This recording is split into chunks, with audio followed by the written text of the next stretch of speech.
योगेंद्र देव स्वामी ने कल बताया था कि जो दो को छोड़ता है अर्थात राग दोष को और आत्मा में वास करता है वह सुखी रहता है, मोक्ष को प्राप्त करता है। और वास्तव में राग बहुत दुखदायक है, कष्टदायक है। रत्तो बंदति कम्मम जीवो विराग सम रत्तो बंदति कम्मम मुच्चई जीवो विराग संपन्नो एसो समास दोषो बंद मोक्षणम। आचार्य भगवान कुंद कुंद स्वामी ने पूर्व में बता दिया हमने आपको कि राग बंध कराता है और वैराग छुटकारा दिलाता है, क्योंकि जिससे आप राग करते हो वो अपना नहीं है, जो अपना है उससे राग अपन को होता नहीं है। और सबसे बड़ा हमने आपको कई बार बताया, सबसे बड़ा यदि धोखेबाज दगाबाज है तो अपना ही है, दूसरा कोई नहीं। सबसे बड़ा कष्ट हमें दूसरों से नहीं है, शत्रुओं से नहीं है, मित्रों से है। किससे है? सबसे ज़्यादा कष्ट किससे? मित्रों से नहीं, मित्रों से है, शत्रुओं से नहीं। क्योंकि जैसे हमने कहा था आपको, आकांक्षा दुख का कारण बनती है। आकांक्षा दुख का कारण क्यों बनती है? इच्छा दुख का कारण क्यों है? इच्छा दुख का कारण नहीं है, इच्छा की जो पूर्ति नहीं होती। इसलिए कल मैंने अचानक ध्यान आया किसी विषय को लेकर, आज भी आया, आचार्य विद्यासागर को महाराज को अपने आप प्रणाम आया मेरे मुंह से, शब्द से। वास्तव में किसी को देखते ही नहीं है, कोई मतलब नहीं, कौन आ रहा कौन जा रहा, प्रवचन होना कि नहीं होना, कल लिया बुला लिया तो निवेदन, प्रवचन नहीं तो शांत रहो। आज मैं इसलिए मन लगा के बैठा था आराम से, टेंशन भी होके, नहीं करेंगे प्रवचन तो ठीक, नहीं करेंगे तो आशीर्वाद, खुश रहो। जब तुम्हें चिंता नहीं तो मैं क्यों चिंता करूं? तुम्हें चिंता नहीं तो मैं क्यों चिंता करूं? फिर मैंने सोचा, फिर मैंने बड़ा मन लग रहा था, मैंने चलो एक कितना समय बर्बाद करता हूं सच में तुम लोगों खातिर, ये करना वो करना वो करना। बिल्कुल नहीं। आगम की भाषा में वास्तव में बिल्कुल आत्मा में जो वास करता है, हमारे आचार्यों ने बार बार संकेत किया साधकों के लिए, जो अपनी आत्मा में वास करता है वही मोक्ष को प्राप्त करता है। क्योंकि राग सबसे बड़ा घातक है, क्योंकि रागी जो ही सबसे बड़ा कर्म का बंध करता है और कराता है, निमित्त बनता है। इसलिए और ग्रस्तों से तुम्हारे शास्त्रों में इसलिए लिखा स्पष्ट, उनसे तो राग करना नहीं, क्योंकि तो किसी के नहीं, मेरे पिताजी के नहीं होते, कहीं थोड़ा सा कुछ हो जाए उसमें लीन हो जाते, कहीं कुछ हो जाते हैं, इनसे राग तो बिल्कुल नहीं। इसलिए हमारे आचार्यों ने कहा अपनी आत्मा से राग करो, इसमें मोक्ष होगा। तो कल परसों 77 नंबर गाथा में बताया था, जो राग और द्वेष को छोड़ता है और सम्यक ज्ञान सम्यक दर्शन को ग्रहण करता है, अपनी आत्मा में वास करता है, वह जीव मोक्ष सुख को प्राप्त करता है। तीसरी बात दूसरी गाथा में 78 गाथा में कहा था, जो तीन से रहित, राग द्वेष मोह से रहित होता है।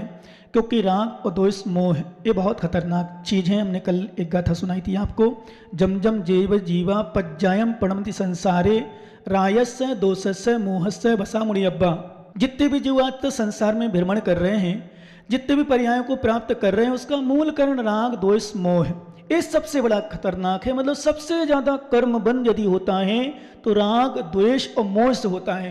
ये राग द्वेष मोह ही व्यक्ति को संसार में फंसा के रखता है, सबसे ज्यादा कर्म का बंध। और फिर मोहिनी में दो भेद हैं, दर्शन मोहिनी, चारित्र मोहिनी। ये दो भेद ये बहुत हानिकारक है ना। दर्शन मोह में तो मिथ्यात्व रूप में चला जाता है, तो वो तो 70 कोड़ा कोड़ी सागर की स्थिति बांधता है।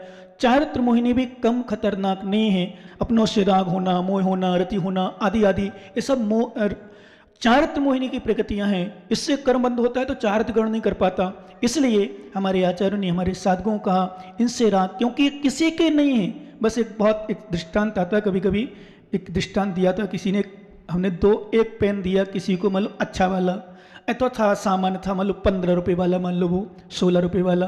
फिर दिया हमने नया पेन, तो उसने कहा हाँ ये तो नया आ गया पेन, बोले ये अलग कर दो वो अलग। फिर किसी ने दूसरे ने तुरंत जवाब दिया, ये तो आदत ही लोगों की, नया आते ही पुराने को जल्दी भूल जाते हैं। अर्थात पुराना पेन 16 रुपये का और 32 रुपये का नया पेन। अब नया पेन यद्यपि नया 16 मान लो दोनों, तो कोई विशेष आश्चर्य नहीं, थोड़ा सा अंतर था, थोड़ा सा। तो कभी कभी जब दृष्टांत देखते हैं तो वास्तव में याद आती है इन विषयों को कि लोग बताओ क्या कर लेते हैं। वो दिया तो गुरु का हाथ का था, दूसरे का हाथ का नहीं था। चाहे सामान्य हो चाहे पुरानो, मैंने तो एक दिन कहा था कोई ढक्कन भी दे दिया, कोई भी, मैंने ऐसा नहीं, हर जगह दृष्टांत दिया, कोई भी आ जाए किसी विषय में, फिर उसमें इतना व्यक्ति लीन हो जाता है कि सब कुछ भूल जाता है। तो फिर हम लोगों के लिए संकेत किया कि साधु, हे योगी, हे महाराज, संभल के रहना, संभल के चलना, बहुत संभल के रहना है। क्योंकि संसार में ही फंसेगा, संसार में मस्त रहेगा। बस आपके सामने मैंने कई बार अभी चिंतन किया वास्तव में, और सच भी है। यहाँ आते ही लगता है आप लोग बहुत भक्त हो, पर घर जाते सब पता नहीं चलता क्योंकि आपके पास 50 है, 100 है। हम लोग कभी बचे, हम अकेले हैं, उदाहरण के लिए चलो महाराज या तो ब्रह्मचारी है, कोई भी है, तो 2 3 4 5 6 तुम्हारे पास तो पता नहीं कितने कितने प्रकार के लोग आते हैं। ग्राहक, दुकानदार है, माताएं, रिश्तेदार, परिवार के सदस्य, हर यहां से छूटते ही 1 मिनट की फुर्सत नहीं है। इनसे पूछा मैंने बच्चे से एक दिन कि बोले महाराज बहुत काम है। इसका मतलब काम है तो तुम्हें ध्यान कहाँ याद। इसलिए फिर कभी कभी लगता है हम लोग चिंतन करते हैं, इन गृहस्थों को गुरुओं की कम याद आती है। गुरुओं को चाहे भले वक्तों की याद आ जाती हो, वर्तमान की दृष्टि बता रहा हूं क्यों, इनको तो काम ही काम है। लोग हैं यहाँ अभी एक छूटे, यहां से छूटे, एक छूटे का 50 मिलेंगे, 100 मिलेंगे, सैकड़ों मिल जाते हैं। फिर mobile phone, TV, Instagram, Facebook, internet, Google, जहां जाओ वहां 1 मिनट फुर्सत। ग्राहक से नहीं फुर्सत, मोबाइल से फुर्सत नहीं, हर जगह। इसलिए फिर कभी कभी हम लोगों की स्पष्ट कहा महाराज, हे योगी इनसे राग मत करना, ये तो रागी हैं, ये तो आपसे क्या राग करते, ये तो लोग से इतना राग करते हैं, आपसे राग नहीं करते। ये भक्तों जो श्रावक चिंतन कभी कभी वास्तव में सच बता रहा हूं अनुभव में करते हम लोग, कि हम लोग तो फालतू में राग कर लेते, तुम लोग तुम्हें वो राग नहीं है, तुम्हें तो राग इसलिए महाराज है, चलो ठीक है भक्ति करना है, पूजा करना है, पाठ करना है, सुनना है, पर तुम्हें इतना राग कि तुम सब छू भूल जाते हो। मान लो उदाहरण के लिए यदि मनोज का साड़ू आ जाए तो महाराज को छोड़ देगा भी 1 मिनट में, चला जाए उसी मिलो, फिर चाहे 9 बजे जाए, चाहे 9:30 बजे, चाहे 10 बजे जाए, पर महाराज अब तो साड़ू आ गया, क्या करें। कहने का अर्थ यह है कि वास्तव में राग परीक्षा यही होती है। कहां होती परीक्षा, मैंने कहा था यदि घर में सेठ काला नांग को डस लिया, काला नांग ने डस लिया बच्चे को, किसको डस लिया, बच्चे को, एक लाडला लाल था, बच्चे को काला नांग डस लिया, समाचार भी आ गए। यदि अभी तुम्हारा समाचार आ जाए ना कि तुम्हारे कोई आया रिश्तेदार, तुरंत पहुंच जाओगे छोड़ के, 1 सेकंड नहीं लगेगा, 1 सेकंड। यही परीक्षा होती सच्चे भक्तों की और सच्चे लोगों की, अपने लोगों की। ध्यान रखना मत, तो मैंने कहा था ना, विपत्ति अथवा कोई सामने समस्या परिस्थिति, उस समय पता चलता है अपनों की पहचान। अपनों की पहचान अनुकूलता में नहीं होती। आप हमारे पास आ रहे हो भक्त, अभी कुछ को काम नहीं है तुम्हें, और कोई काम आ जाए फिर आओ, फिर छोड़ के। जैसे हम लोग कहते ना हम पूरा काम, हम तो इसे कहते थे, हम यदि हम पता है हमें 9 बजे प्रवचन में जाना है, ये 8 बजे प्रवचन जाना है, तो हम 8 बजे के पहले कंप्लीट मिलेंगे। हमने यदि किसी को समय दिया कितने बजे, 3 बजे तुम्हारा मान लो कोई मुहूर्त दिया, समय दिया जाप का, हम 3 बजे वो भले नहीं आए, हम इंतजार करेंगे। फिक्स मतलब फिक्स, फिर नहीं आए, क्यों नहीं आया, 3 बजे क्यों नहीं आया, इसको जाप का दिया तो बोला था। तो ये क्यों, हमारा कहने का अर्थ है कि हमारे योगियों को, हमारे साधकों को, हमारे सच्चे श्रावकों को, भक्तों को हमारे आचार्यों ने यही कहा, हे ज्ञानी समझो, क्योंकि जिसने, नोट कर लेना, जिसने समय की कीमत नहीं की, दुनिया में वो कभी किसी की कीमत नहीं कर सकता, है ही नहीं। और एक विशेषता है कि जो जहां आ जाके ना, ये पेन मिल गया उससे अच्छा, ये पेन मिल गया उससे अच्छा, ये पेन, वो जहां जिससे अच्छा लगा तो अच्छा, वो कभी सक्सेस भी नहीं हो सकता। ये नोट कर लेना, कभी सक्सेस नहीं हो सकता जिंदगी में, कभी सक्सेस नहीं हो सकता। क्योंकि जो सबसे मिलनसार मतलब इससे भी राग, उससे भी राग, उससे भी राग, तो कभी सक्सेस नहीं हो सकता दुनिया में। क्यों, क्योंकि कभी कभी अपने भ्रम में रहते कि बहुत मुझे चाह रहा, बहुत करता, पर वो तो पता नहीं कहां कहां लीन हो जाता है, ऐसा ही नहीं है। इसलिए हमारे आचार्य ने कहा ये राग और द्वेष ये बहुत हानिकारक है हमारी आत्मा के लिए। फिर आचार्य महाराज ने 3 का दिया, राग द्वेष मोह का त्याग करके जो अपनी आत्मा को वास करता है, सम्यक दर्शन, सम्यक ज्ञान और सम्यक चारित्र से युक्त होकर वह जीव भी मोक्ष प्राप्त करता है। आगे एक गाथा अपन देखें, फिर अपन चर्चा करते हैं। कितनी सुंदर बात हमारे आचार्य महाराज कह रहे हैं, निकाल लें। चौकसाय सन्ना रहियो, चौगुण सहियो बुत्तु, सो अप्पा मुनि जीव तू, जिम पर हो पवित्र। आचार्य भगवान योगेंद्र देव स्वामी योग सार ग्रंथराज जी के अंतर्गत चौकसाई संडे रहुआ, 3 का कल बता दिया, आज बता रहे हैं 4 कसाय से रहित। 4 कसाय कौन कौन सी, क्रोध, मान, माया, लोभ। क्रोध व्यक्ति को दिख जाता है, इसलिए सबको पता चल जाता है। मान भी कथनचित कहीं कहीं दिख जाता है, इसलिए पता चल जाता है। पर मायाचारी एक ऐसी माया, मैंने कहा ना, सामने आप लोग कितने सच्चे भक्त दिख रहे हो। सच में हम तो यद्यपि बहुत कुछ शिक्षाएं मिलती हैं और मिली हैं, पर पता नहीं क्यों ये मन, ये राग, ये मोह, ये आत्मा की परिणति, क्या स्थिति है, फिर भी नहीं समझ पाते। मतलब इतने समझे कि अच्छे अच्छे लोग भी धोखा दे जाते हैं, अच्छे अच्छे लोग छोड़ देते हैं, फिर अभी राग करते हैं। यही मैं सोच रहा हूँ आज सच में, मतलब बहुत खतरनाक स्थिति अपने मन की। बहुत उसको समझाओ, बहुत समझाओ, क्योंकि ये तो सब कोई नहीं है, कोई भी। ये तो एक शब्द तो नोट कर लेना, कोई भी अपना नहीं है।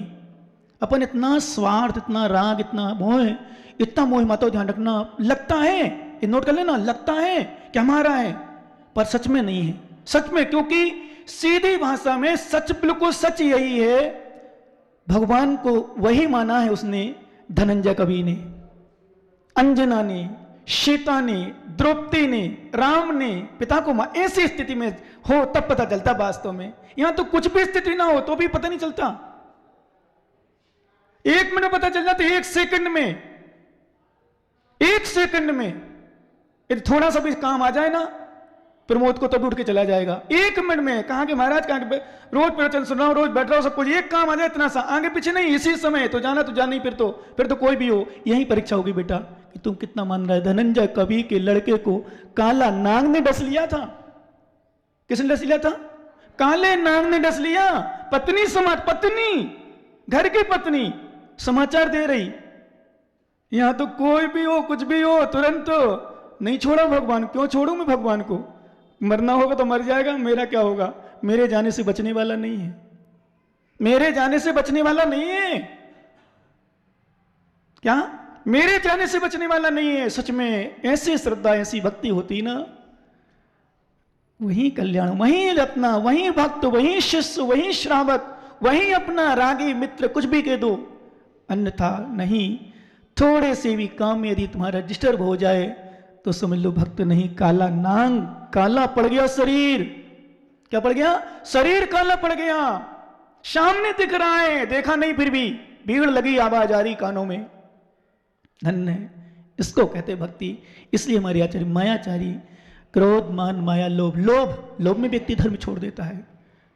ये अपना है, ये पराया, ये उस लोभ में, लोभ बहुत खतरनाक। लोभ पाप का बाप, खाने क्यों कहा?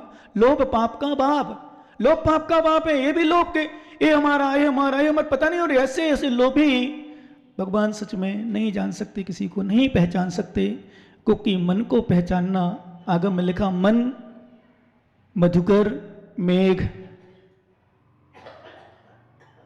माननी मननो मरुत मरुतो मां मदो मत्सो मकारा 10 चंचला। चंचल दिया, ये 10 वस्तु चंचल है। स्त्री, मान, काम, ये सब चंचल है। मन को समझ पाना बहुत कठिन है। अपन अपने मन को नहीं समझ पाते, सामने वाले का मन को ध्यान रखना। फिर से कह रहा हूं, बताओ आप लोगों सबके लिए, अपनों की पहचान अच्छे विषय में, अच्छी व्यवस्था में है ही नहीं। अपनों की पहचान प्रतिकूलता में ही। तुम्हारे जैसे प्रवचन सुन रहे हो, तो मैं सच्चा श्रोता तुम्हें बिल्कुल नहीं मानता। भी मानूंगा कब? जब तुम्हारे घर में कोई समस्या आ जाए, रिश्तेदार भी आ जाए, कोई भी हो तुम्हारे घर में, और फिर भी तुम टाइम से प्रवचन सुनने आ जाओ, इसको मानेंगे सच्चा भक्त, सच्चा श्रोता। बीमारी आ जाए, क्यों महाराज आज नहीं आ पाए प्रवचन, क्यों नहीं आए? बोले जुकाम था। दुकान गए थे? दुकान तो गए थे, दुकान के लिए जुकाम नहीं था, अन्य के लिए अन्य काम नहीं था, पर इसके लिए जरूर काम आ गया था। तो कहने का आचार्य महाराज ने कहा, ध्यान रखना, क्रोध, मान, माया, लोभ, ये 4 कसायों से रिक्त होकर सन्ना रही हो। 4 संज्ञाएं, आहार, भय, मैथुन, परिग्रह, इन 4 संज्ञा होती हैं। हमारे आचार्य का इन 4 संज्ञाओं से रहित होकर के 4 गुण, 4 गुण, अनंत दर्शन, अनंत ज्ञान, अनंत सुख, अनंत वीर, इनसे सहित होता है। तो हे आत्मा, सो अप्पा मुनि जीवित हूं, उसको ही आत्मा समझ। क्योंकि आत्मा के विषय चल रहे हैं कि राग दोष से रहित होता है, शम्य दर्शन में ज्ञान से सहित होता है, राग दोष मोह से जो रहित होता है, शम्य दर्शन में ज्ञान चारित्र से सहित होता है, वह आत्मी आत्मा वास का। तो वही आत्मा का लक्षण है, आत्मा के गुण चल रहे। तो जो 4 कसायों से रहित, क्योंकि आत्मा 4 कसायों से रहित होती है, आत्मा कसायों से युक्त नहीं होती। वास्तव में कसायों से रिक्त आत्मा ही शुद्ध आत्मा कहलाती है, संज्ञाओं से रहित आत्मा ही शुद्ध आत्मा कहलाती है। किसी प्रकार की संज्ञा नहीं, अप्रमत्त अवस्था में लीन हो गए, बिल्कुल शुद्ध आत्मा में। और जब शुद्ध आत्मा में लीन होते, जैसे कहते हैं ना, आप अपने बच्चों में, परिवार में, भाई में, बहन में लीन हो जाओ तो फिर भगवान से मतलब दूर हो। इन्हीं हम एक दोहा था, बहुत अच्छा था भी। उसका अर्थ यह है कि भगवान सुहाते नहीं हैं, गुरु दिखते नहीं हैं और जिनवाणी कभी सुनते नहीं हैं, और लोग सोचते हैं मैं स्वर्ग और मोक्ष चला जाऊं। क्या सोचते हैं? मैं स्वर्ग और मोक्ष चला जाऊं। नहीं मिलने वाला। क्यों? क्योंकि तुम जब इतने से क्रियाओं में जब भगवान को छोड़ देते हो, गुरु को छोड़ देते हो, जिनवाणी को छोड़ देते, इतने से में फिर बड़ा कोई हो, जैसे हमने कहा, तो बताओ, बेटे को नाग ने काट लिया, सगे बेटे को, पत्नी आ गई, सच्चा भक्त वह होता है।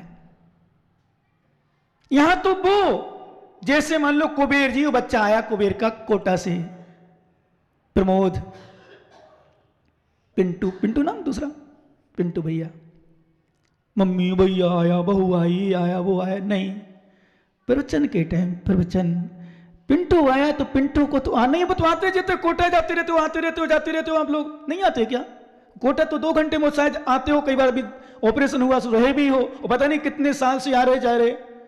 पर यही तो पहचान होगी कुबेर जी, कितना श्रोता हो सच्चे, कितने भक्त हो तुम, कि तुमने उसके कारण से तुमने सब समय अपना बर्बाद कर डाला। इसलिए हमारे आचार्य कहते हैं, ज्ञानी, इन 4 संज्ञाओं, ये 4 संज्ञाओं हमारे अनंत चतुष्टय को नहीं उत्पन्न होने देते हैं। ये 4 कसाय हमारे अनंत चतुष्टय को उत्पन्न नहीं होने देते। जब तक ये 4 कसाय हैं तब तक 4 धर्म शुरू के, उत्तम, क्षमा, मार्दव, आर्जव, शौच, ये 4 धर्म है, मुख्य धर्म है। उत्तम क्षमा, उत्तम मार्दव, उत्तम आर्जव, उत्तम शौच, ये 4 धर्म उत्पन्न। जब तक 4 नहीं होंगे, और क्षमा नहीं आया तो कुछ नहीं हो पाया, मार्दव धर्म नहीं आया तो कुछ नहीं हुआ, मान नहीं गया तो कुछ भी नहीं हुआ, और शौच। इसलिए हमारे आचार्य ने ये 4 कसायों के बदले में 4 धर्म दिए हैं। और जहां 4 कसायों से व्यक्ति रिक्त हो जाता है, अपनी आत्मा को समझता है, विश्वास करना, वहीं धनंजय सेठ जैसे, और सुदर्शन सेठ जैसे, वो अंजना, सीता, द्रौपदी जैसे धर्म को नहीं छोड़ा,